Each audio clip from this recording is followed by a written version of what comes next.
Hello friends, this is Dr. UGC NET NTA. So in the video what are the basic requirements of teaching? So அதை பற்றி தான் சொல்ல போகிறேன். So என்னெல்லாம் டீச்சிங்க்கு பேசிக் requirements அப்படின்னா அடிப்படை தேவையாக என்னென்னலாம் இருக்குது அப்படிங்கிறத பார்க்கலாம். ஸோ ஃபஸ்ட் பாயிண்ட் கொடுத்துருக்காங்க, the basic requirements of teaching include teacher. So already நான் சொல்லியிருக்கேன், டீச்சர் அப்படிங்கிறது வந்து பார்த்திங்கன்னா இண்டிபெண்ட் வேரியபிள் அண்ட் ஸ்டூடெண்ட்ஸ் அப்படிங்கிறது வந்து பார்த்திங்கன்னா டிபெண்ட் வேரியபிள் அப்படின்லாம். ஸோ டீச்சர் அண்ட் லேர்னர் அப்படின்னு சொல்லலாம். ஸோ லேர்னர் அப்படிங்கிறது இந்த இடத்துல யார் வேணாலும் இருக்கலாம். ஸோ அப்போது இவங்கள ரெண்டு பேரையும் வந்து பார்த்திங்கன்னா கம்யூனிகேஷன் பண்ண வைக்கிறது எந்த வேரியபிள் அப்படின்னு பார்த்தீங்கன்னா இன்டர்வைனிங் வேரியபிள். அதாவது இங்கே கொடுத்துருக்காங்க பாருங்கள், அதாவது என்னென்னா இவங்கள ரெண்டு பேரையும் வந்து பார்த்திங்கன்னா இணைக்கிறது. ஸோ அதனால தான் ஆல்ரெடி சொல்லியிருக்கேன் நான், 3 வேரியபிள்ஸ் வந்து பார்த்திங்கன்னா ரொம்ப ரொம்ப முக்கியம். So teacher, learner and இன்டர்வைனிங் variable. So இது என்ன அப்படின்னா டீச்சர் அப்படிங்கிறது இண்டிபெண்ட் வேரியபிள், ஸ்டூடெண்ட் அப்படிங்கிறது டீச்சரை சார்ந்து இருக்கிறதுனால டிபெண்ட் வேரியபிள். ஸோ இந்த இண்டிபெண்ட்டையும் டிபெண்ட்டையும் மர்ஜ் பண்ணுறது எதன் மூலிமா அப்படின்னு பார்த்தீங்கன்னா ஸோ இன்டர்வைனிங் வேரியபிள். அது என்னென்ன வேரியபிள் அப்படின்னு பார்த்தீங்கன்னா இங்கே கொடுத்துருக்காங்க பாருங்கள், டிஃப்ரெண்ட் டீச்சிங் மெத்தட்ஸ், ஸ்ட்ராட்டஜிஸ், அதே மாதிரி டீச்சிங் எய்ட்ஸ், அதுக்கப்புறம் பார்த்தீங்கன்னா லேர்னிங் மெட்டீரியல்ஸ். ஸோ இது எல்லாம் வந்து பார்த்திங்கன்னா இன்டர்வைனிங் வேரியபிள். ஸோ அதுக்கடுத்து teaching is a continuous process, it is a life long process அப்படின்னு கூட சொல்லலாம். அதனால தான் இவங்க கண்டினியூஸ் ப்ராசஸ் அப்படின்னு சொல்லியிருக்காங்க. So passion, motivation, determination. So அதனால் என்ன பண்ணோம் அப்படின்னா and focus are the real forces which keep students on track. So student வந்து நம்மளுடைய ட்ராக்கில் தான் இருக்காங்களா அப்படிங்கிறத நம்ம என்ன பண்ணோம், பேஷன், அமைதியாக அவங்கள வந்து அமைதியாக மோட்டிவேஷன் பண்ணணும், டிட்டர்மினேஷன் அவங்கள உறுதிப்படுத்துகிற மாதிரி இருக்கணும். ஸோ எல்லாமே. ஸோ அப்போ அவங்கள நம்ம கண்டினியூவாக நம்ம ட்ராக்குக்குள்ளாரே வச்சுக்கணும். ஸோ அதுக்கடுத்து ஸோ அதனால தான் it is a continuous process அப்படிங்கிறாங்க. ஏன் அப்படின்னா அந்த இடத்துல ஒரு டீச்சர் இல்லைனாலும் வேறு ஒரு டீச்சர் வரப்போகிறாங்க. ஸோ அப்போ என்னென்னா அந்த இடத்துல அந்த கண்டினியூஸ் ப்ராசஸ், கண்டினியூட்டி இல்லை அப்படின்னா அவனை வந்து ஃபார் எக்ஸாம்பிள் அந்த டீச்சர் வந்து வேறு ஸ்கூல் ட்ரான்ஸ்ஃபர் ஆகிட்டோ இல்லை வேலையிலேருந்து ஓய்வு பெற்றோ போயிடுறாங்க அப்படின்னா அந்த இடத்துல வேறு யாருமே வரல அப்படின்னா ஸோ அந்த கண்டினியூஸ் ப்ராசஸ், அதாவது ஸ்டூடெண்ட்டை வந்து பார்த்திங்கன்னா கண்டினியூஸாக நம்ம ட்ராக் பண்ணுறதுக்கான பாசிபிலிட்டிஸ் கம்மியாகிடும். ஸோ அதனால் அவன் என்ன பண்ணுவான், வேறு மாதிரி லேர்ன் பண்ணிக்குவான். அதனால தான் teaching is a continuous process அப்படின்னு சொல்கிறோம். ஸோ அதுக்கடுத்து teaching is a complex activity. Already நான் சொல்லியிருக்கேன், ஏன் காம்ப்ளெக்ஸ் ஆக்டிவிட்டின்னா ஸோ நம்ம எடுத்தோமா போயிட்டு சிலபஸை முடித்தோமா எக்ஸாம் வச்சோமா பாஸ் ஆகிட்டானா ஸோ அதுக்காகவே அது உண்மையான டீச்சிங் அப்படின்னா என்னென்னா ஸோ அவனுக்குள்ளே இருக்கிற உண்மையான அவனுக்கு இருக்கிற உள்ளார்ந்த திறமைகளை வந்து வெளிக்கொணர்றதான் வந்து பார்த்திங்கன்னா உண்மையான டீச்சிங் அப்படின்னு யார் சொல்லியிருக்காரு அப்படின்னு பார்த்தீங்கன்னா சுவாமி விவேகானந்தர் சொல்லியிருக்காரு. ஸோ அதனால தான் இவங்க teaching is a complex activity அப்படின்னு சொல்கிறாங்க. ஏன் அப்படின்னா நான் ஆல்ரெடி சொல்லியிருக்கேன், ஸோ அதிகமான டைம் எங்கே ஸ்பெண்ட் பண்ணுறாங்க அப்படின்னு பார்த்தீங்கன்னா ஸ்கூல்ஸ், காலேஜஸ். ஸோ இந்த மாதிரி அதாவது டீச்சர்கிட்ட தான் வந்து பார்த்திங்கன்னா அதிகமான டைம் வந்து ஸ்பெண்ட் பண்ணுறாங்க. ஸோ அதனால தான் வந்து பார்த்திங்கன்னா அதிகம் சார்ந்து இருக்கிறது மாணவர்கள் யார் அப்படின்னு பார்த்தீங்கன்னா டீச்சர். ஸோ அதனால தான் டிபெண்ட் வேரியபிள் அப்படின்னு ஸ்டூடெண்ட்ஸை சொல்கிறோம். ஸோ அதுக்கடுத்து students should also have an interest in the subject, அதுக்கு ஆக்டிவிட்டீஸ், லேர்னிங் மெட்டீரியல்ஸ்.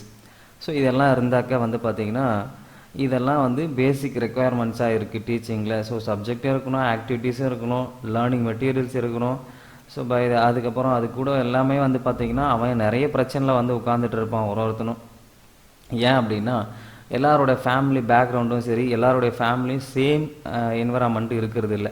ஸோ அவனை அதையெல்லாம் மறக்கடிச்சிட்டு ஸோ நம்ம வழிக்கு கொண்டு வரணும்னா கண்டிப்பாக அவனை மோட்டிவேட் பண்ணணும், டீச்சிங் மெட்டீரியல்ஸ் யூஸ் பண்ணணும், டீச்சிங் எய்ட்ஸ் யூஸ் பண்ணணும். அதுக்கப்புறம் பார்த்திங்கன்னா அவனை சோர்வடையாமல் நம்மளுடைய ட்ராக்லேயே அவனை கண்டினியூவாக கொண்டு வரணும், கொஷின்ஸ் கேட்கணும். ஸோ ரெண்டு பேருக்குள்ள அந்த கம்யூனிகேஷன் வந்து கண்டினியூஸாக இருக்கணும். ஸோ அதனால தான் வந்து பார்த்திங்கன்னா இதெல்லாம் வந்து பார்த்திங்கன்னா பேசிக் ரெக்குவயர்மெண்ட்ஸ் ஆஃப் டீச்சிங். இதையெல்லாம் தாண்டி ஸ்கூல் இன்ஃப்ராஸ்ட்ரக்சர் அவனுக்கு பிடிச்சிருக்கணும், கிளாஸ் ரூம் பிடிச்சிருக்கணும், அந்த கிளாஸ்க்கு வர டீச்சர்ஸு எல்லாருமே பிடிச்சிருக்கணும். ஒரு சிலருக்கு நாம் இப்போ எனக்கே கூட வந்து பார்த்திங்கன்னா ஒரு சில டீச்சர்ஸ் வந்து பிடிக்கல அப்படின்னு வச்சுங்களேன். ஸோ அப்போ என்ன பண்ணுவோன்னா அந்த சப்ஜெக்டும் எனக்கு பிடிக்காது, அவங்க நடத்துகிறது என்ன தான் 200% எஃபர்ட் போட்டு நடத்தினாலும் எனக்கு அது விளங்கவும் விளங்காது. ஸோ அதுதான். ஸோ இதெல்லாம் வந்து பார்த்திங்கன்னா பேசிக் ரெக்குயர்மெண்ட்ஸ் அப்படின்னு சொல்கிறாங்க.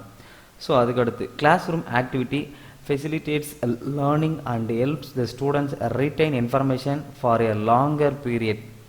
ஸோ ரீட்டைன் அப்படின்னா என்ன அப்படின்னு பார்த்தீங்கன்னா தக்க வச்சுக்கிறது, longer period, short term memory இல்லையா இல்லை லாங் டேர்ம் மெமரி இல்லையா அப்படிங்கிறது.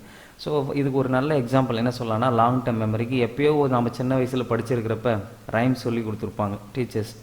ஸோ அது இன்னமும் மறக்காமல் இருக்கும். ஸோ அது வந்து long term memory. Short term memory அப்படின்னா நேற்று படிச்சிருப்போம், இன்னைக்கு காலையிலேருந்து பார்த்தா மறந்து போயிடும். ஸோ அதான் ஷார்ட் டேர்ம் மெமரி. ஸோ அதான் சொல்கிறாங்க classroom activities facilitates learning. அதாவது எதை சொல்லுது அப்படின்னு பார்த்தீங்கன்னா, லேர்னிங் ஹெல்ப்ஸ் ஸ்டூடெண்ட்ஸ் வந்து ஸ்டூடெண்ட்ஸுக்கு ரீட்டைன் இன்ஃபர்மேஷன்.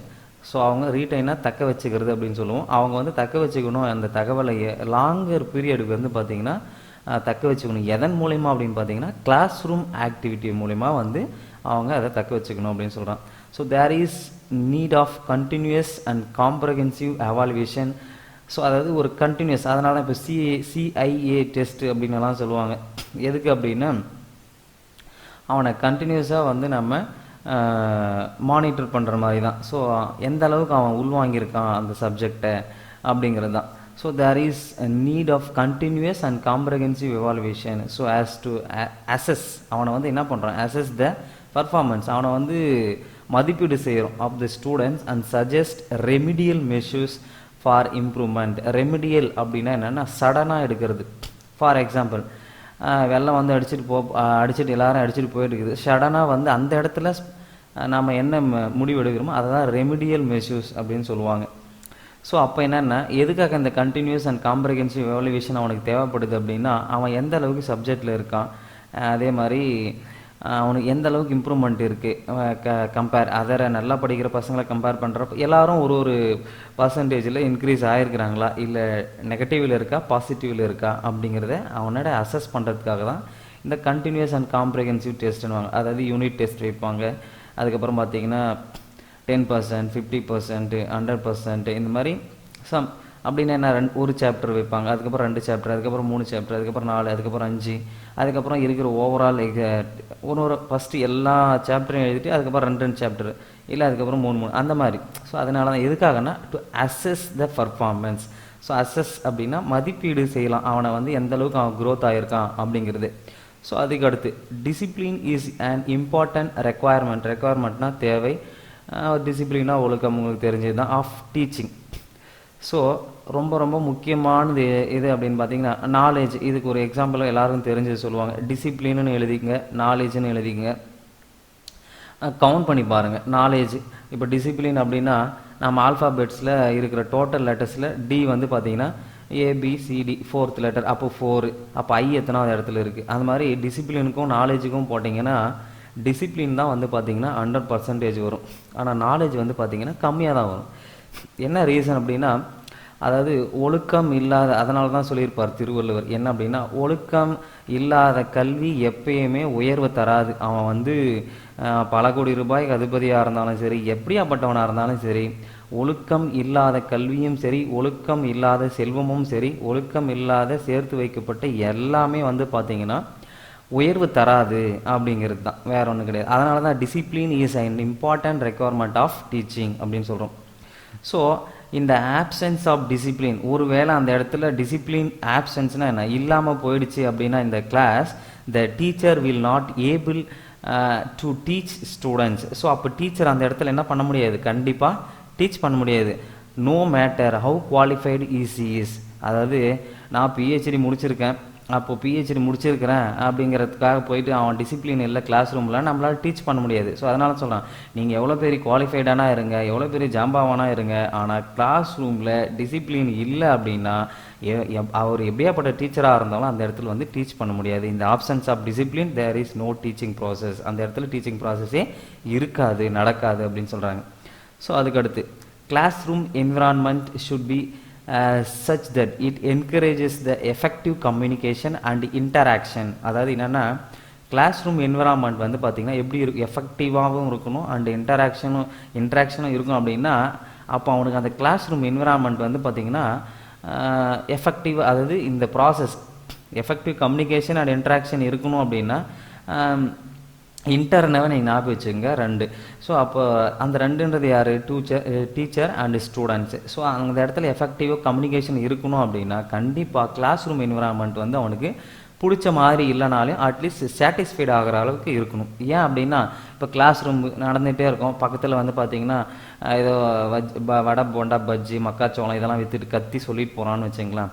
ஸோ அப்போ என்ன ஆகும்? அவனுடைய கவனம் வந்து பார்த்திங்கன்னா அந்த இடத்துல வந்து சிதறடிக்கும். ஸோ அதே மாதிரி இல்லை அதெல்லாம் கூட இல்லைன்னு வச்சுக்கோங்க, கிளாஸ் ரூம் ஃபுல்லாக ஓகே டீச் பண்ணினே இருக்கிறாரு, திடீர்னு வந்து பார்த்திங்கன்னா பெஞ்சு அந்த சவுண்டு, இல்லை மழை வந்தால் அந்த இடத்துல பில்டிங் வந்து பார்த்திங்கன்னா ஓட்டையாகி ஒழுகிட்டு இருக்கிறது, இல்லை அந்த இடத்துல வேறு ஏதாச்சும் இன்டராக்ஷன், அதாவது என்னென்னா ஒரு குறுக்கீடுகள் அந்த இடத்துல இருந்துச்சு கிளாஸ் ரூம் என்விரான்மெண்ட்டில். ஒரு நார்மலாக ஒரு கிளாஸ் ரூம்னால் எப்படி இருக்கணும்? ஸோ பெஞ்சஸ் இருக்கணும், அந்த பிளாக் போர்டு இருக்கணும், ஸோ அதாவது எந்த ஒரு தொந்தரவும் இல்லாமல் இருக்கணும். ஸோ அதை தான் சொல்கிறாங்க. ஸோ அப்படி ஒரு கிளாஸ் ரூம் என்விரான்மெண்ட் இருந்துச்சுன்னா இந்த டீச்சிங் வந்து பார்த்திங்கன்னா எஃபெக்டிவாக இருக்கும். அதே மாதிரி ஸ்டூடெண்ட்டோட டீச்சரோட கம்யூனிகேஷனும் வந்து பார்த்திங்கன்னா இன்ட்ராக்ஷனும் வந்து ரொம்ப யூஸ்ஃபுல்லாக இருக்கும் அப்படின்னு சொல்கிறாங்க. அண்ட் லாஸ்ட் ஒன், ஸோ இதில் மென்ஷன் பண்ணிக்கிறது மட்டும்தான் எஃபெக்டிவாக இல்லை. நாம் படிக்கிறப்போ நாம் நிறைய படிச்சிருப்போம், அதுக்கான நம்மளுக்கு இருந்த என்விரான்மெண்ட் வேறு, ஸோ இப்போ இருக்கிற என்விரான்மெண்ட் வேறு. ஸோ ரெண்டுத்தையும் நீங்கள் உடனே இதுக்கு ரிலேட்டடான கொஷின் வந்துச்சுன்னா உடனே நீங்கள் ஸ்டூடெண்ட் பற்றி கேட்டால் ஸ்டூடெண்ட்டாக மாறிடுங்க, டீச்சர் பற்றி கேட்டால் டீச்சராக மாறிடுங்க. அந்த இடத்துல நீங்கள் இருந்தால் என்ன பண்ணுவீங்க? ஸோ அதுதான் சைக்காலஜிக்கலாக வந்து பார்த்திங்கன்னா அவங்க நம்மளை டெஸ்ட் பண்ணுவாங்க. So last point, knowledge of teaching methods வந்து பார்த்திங்கன்னா எஃபெக்ட்ஸ் ஆஃப் டீச்சிங், அதுக்கப்புறம் பார்த்திங்கன்னா principles of teaching, knowledge of subject, knowledge of the nature of students etcetera are also required for effective teaching. இது எல்லாம் கூட வந்து பார்த்திங்கன்னா அதாவது டீச்சிங் மெத்தடு, எஃபெக்ட்ஸ், அந்த மெத்தட்ஸோட விளைவுகள், பிரின்சிபல்ஸ் கொள்கைகள், அதுக்கப்புறம் அறிவு, அதாவது பாட சம்மந்தப்பட்ட அறிவு, அதுக்கப்புறம் knowledge of the nature of the student. So nature of the student அப்படிங்கிறது என்னென்னா அது எல்லாமே குறிக்கும். நேச்சர் ஆஃப் த ஸ்டூடெண்ட்னா அவன் எங்கேருந்து வரான், அவன் என்விரான்மெண்ட் எந்த மாதிரி வரான் அப்படிங்கிற எல்லாமே. ஸோ இது எல்லாமே தான் வந்து பார்த்திங்கன்னா ஒரு எஃபெக்டிவ் டீச்சிங் இருக்கணும் அப்படின்னா ஸோ இது எல்லாம் கண்டிப்பாக தேவை அப்படிங்கிறது தான், வேறு எதுவும் கிடையாது. ஸோ அதனால தான் இதை என்ன சொல்கிறாங்கன்னா பேசிக் ரெக்குயர்மெண்ட்ஸ் ஆஃப் டீச்சிங், இதெல்லாம் வந்து ஒரு பேசிக் ரெக்குயர்மெண்ட்ஸ் அப்படின்னு சொல்லியிருக்காங்க. ஸோ இது ஏனதானான்னு சொல்லியிருப்பாங்களா, நிறைய புக்ஸ் ரெஃபர் பண்ணியிருப்பாங்க, அதில் இம்பார்ட்டண்ட் எதுவோ அதை இங்கே கொடுத்துருப்பாங்க. ஸோ இதில் ஏதாச்சும் டவுட் அப்படின்னா கண்டிப்பாக கமெண்டில் கேளுங்க. அண்ட் பிடிச்சிருந்தால் மறக்காமல் சப்ஸ்கிரைப் பண்ணுங்கள். கண்டிப்பாக நெட் எக்ஸாம் கிளியர் பண்ணிடலாம். அதுக்கு நீங்கள் மெயினாக ஃபோக்கஸ் பண்ண வேண்டியது பேப்பர் 1 தான். ஸோ மறக்காமல் சப்ஸ்கிரைப் பண்ணுங்கள் அண்ட் ஃப்ரெண்ட்ஸுங்களுக்கும் ஷேர் பண்ணுங்கள். டவுட்னா கமெண்ட் பண்ணுங்கள். Thank you friends.